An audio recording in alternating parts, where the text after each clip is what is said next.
Do you hate always seeing the same 3 weapons when you're doing invasions?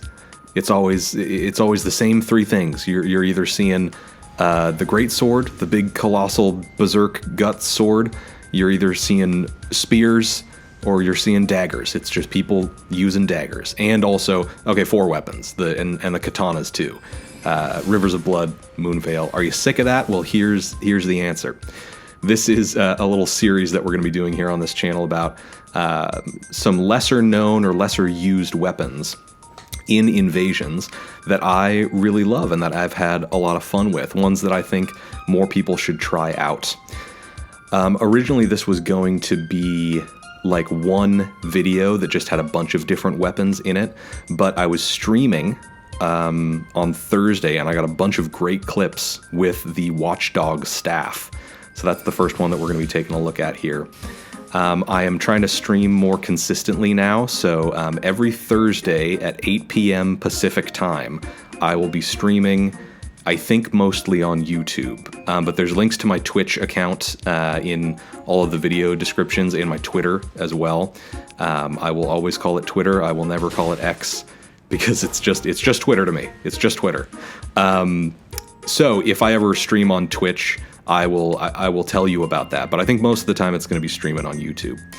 Anyways, this is one, because like I got a lot of great clips with the Watchdog staff, and 2, because my wife and I recently got a puppy. And if you have ever had a puppy, if you've ever trained a puppy before, you know that it takes a lot of time. Don't really have a whole lot of time for other projects when you have a puppy in the house. So these are just kind of some old clips that I grabbed, but I think they work great, and they showcase what is a cool and unique weapon, and one that I think doesn't get kind of the credit it deserves for being as good as it is in certain scenarios and for certain builds. People ask a lot, what weapons are viable for invasions? What's a viable weapon for this? What's a counter? People ask that also as well. Like, what's a counter to dual spears? What's a counter to spell spam? And the answer is, like, a viable weapon is one that you like using in invasions. One that when you start up the game, when you're looking for invasions, you're excited to use it in a fight against somebody else. That's what a viable weapon is in these games. And Elden Ring, especially, like From Software games in general, have always been pretty good at giving you a bunch of different options when it comes to weapons that you want to use. And obviously there are some that are just always going to be way more powerful than others. And they give those weapons to you for one of 2 reasons. Either it is to modify the difficulty. So like these games don't have, you can't just go into a menu and select like, I want easy mode, but there are things that you can do to make yourself more powerful. Like, the games are not fair. I heard somebody say this once, I can't remember who said it, but it's a good thing to remember when you're playing these games. These games are not fair, but they let you be unfair back to them. So they let you make a busted build. They let you just theory craft the hell out of something and make something just, ridiculous and overpowered if you're willing to put in the time to think a little bit about your build.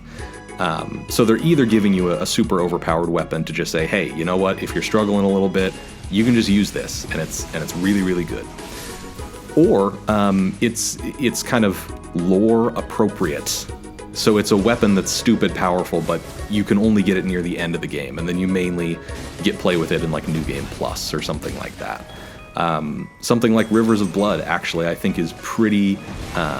it kind of falls into that category, right? You can only get it once you get to Mountaintops of the Giants, and that's like you're pretty much in the end game now. So once you get that weapon, it's not like you can run back and kill a bunch of low-level bosses with it. Like, you've probably already done that. And so that weapon is kind of like, hey, here's something fun for you to use maybe in New Game Plus. Really powerful weapon. The lore around it is all about, like, Moog, and so there's lore-appropriate stuff in there. So these games give you powerful weapons, and I don't blame people ever for using them. Like, I talk trash sometimes in these videos and when I'm streaming and stuff like that. Like, oh, you know, we're seeing the same builds over and over again. It's power stance katanas, power stance spears, power stance daggers, somebody just stacking a bunch of poise, you know, wearing the bullgoat set or spell spamming. Like, I talk trash about that kind of thing, but I don't blame people at all, right? Like, that's the spirit of these games, and it always has been the spirit of these games, is that you can use whatever you want. You can make whatever kind of build you want. And I think Elden Ring especially is really, really good at giving you so many options so early on. And the game is so open, and also, I forgot, I grabbed this clip because we were all wearing the Banished Knight helm. It's just the peak fashion. The host and me and the guy he summoned. I just thought that was funny. Anyways, what was I saying? This game is so wide open and lets you go to so many different places, so much more so than like Dark Souls 1, for instance. You know, unless you grab the master key at the beginning, you're pretty limited in what you're allowed to pick. But this game just kind of lets you go crazy with it. So what that means is that you see a lot of people using the same stuff because maybe they're like I'm just a big nerd. I like looking at spreadsheets of like damage values and poise damage, and you know, trying to figure out like, well, what's kind of the optimal way to set up a build with this weapon. I'm a huge nerd and I like to do that, but not everybody's like me. And I get that. Some people just want to sort of blast through the game with their buddies on co-op and use weapons that they know are just going to like wreck the PvE enemies. And there's nothing wrong with that at all. But as an invader and as somebody who makes this kind of content, I want to highlight some of the weapons that I think people just don't use, but they're still really good, and maybe help you expand your mind a little bit, broaden your horizons, and think about what kind of other weapons and builds could you be making. So that's a very long intro and ramble to talk about the Watchdog staff. This is it's a colossal weapon, so it has a similar moveset to a big colossal sword, like the Great Sword, or you know, like the Watchdog sword that you can get in Mountaintops of the Giants. Big heavy swings, you get hyper armor on them, so it's hard for people to interrupt your swings. It's good for trades. So somebody is already in the process of attacking you, but you get to complete your swing and hopefully deal more damage to them than they are dealing to you. This is a weapon that scales best with strength, which is not a surprise at all because, I mean, look at it. It's just a giant, big staff that you're swinging around. It's very obvious that this is like for strength builds. But it has a very interesting Ash of War called Sorcery of the Crozier. And what it does, and you can see it in some of these clips, is you hoist the staff in the air and it creates these homing magic projectiles all around you. And then they seek out kind of whoever you're locked onto. If you're not locked onto somebody, they just sort of fly in the direction that you're facing. So you do have to be locked onto people. But when they hit really hard because they deal magic damage, these little projectiles that you summon. But they are, the magic damage that they deal scales off of the weapon upgrade, not off of like your intelligence stat or anything like that. Which means that even if you have not put any points into intelligence, really, I think this has a really, really low intelligence requirement, maybe even not an intelligence requirement at all. You don't have to be an intelligence build to use this. It's definitely a strength weapon. But now you have a really, really viable way to deal magic damage and harass people from afar if you are a strength build, which is something that most strength builds lack. You're usually just dealing physical damage on something like a strength build, and you have to get up close and personal with people. Remember, these are, you know, it gives you hyper armor. It's built for trades and things like that. So you're not really going to be doing damage from afar, but if you need a ranged option for a weapon, this is a really, really good pick. Like these guys here, I've already kind of let off the Ash of War a couple of times, so they know that no matter what distance they're at, there's something that I can do to them, and it's making them play a little bit more cautiously, I think. So they are, you know, trying to sort of get up close and personal with me here to make sure that I don't use that Ash of War on them. Because this thing, there's some clips in it later on in the video But when this thing is fully charged, like when you've fully upgraded it, because this this build is level 160, and I've got plus, I think this is a +9 weapon here. So I'm fighting people who are like either at the end game, or they're ganking with their friends, or they're in New Game Plus or something like that. That's kind of who I'm up against here. But I mean, it does 1200 damage if all the projectiles hit. And there's people who, they might be at this level, but they still don't have 1200 HP because they don't level Vigor. You will be shocked at the number of people who just forget about leveling that stat. They think that kind of damage is the only option, even when they're this far away, all the way leveled up like this at the end of the game. So it's really good for trades. The Ash of War lets you harass people from afar.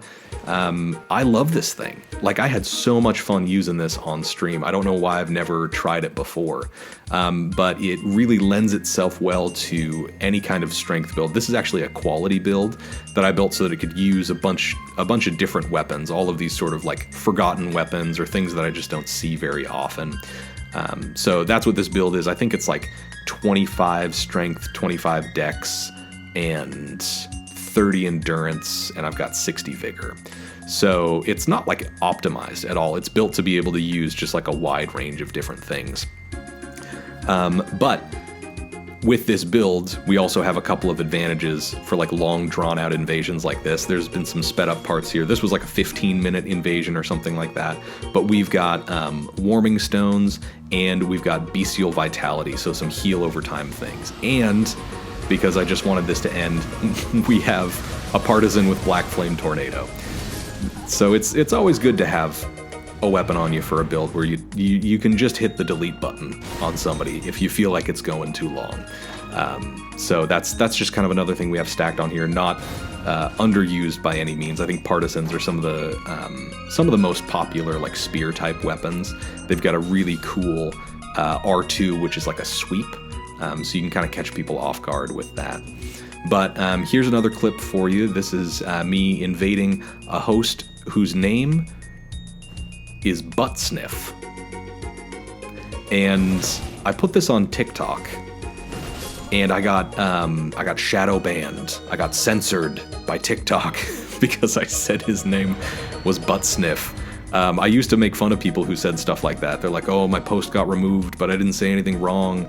Like, TikTok is censoring me, but now it's actually happened to me. So I empathize with those people. I understand what it's like to be censored and shadow banned and regulated by the man. But look at that damage, right? 762 or something like that. And it really doesn't take much MP at all. That's another reason why this is just such an ideal weapon for a strength build if you're looking to have some kind of like, mix up on the type of damage that you're doing.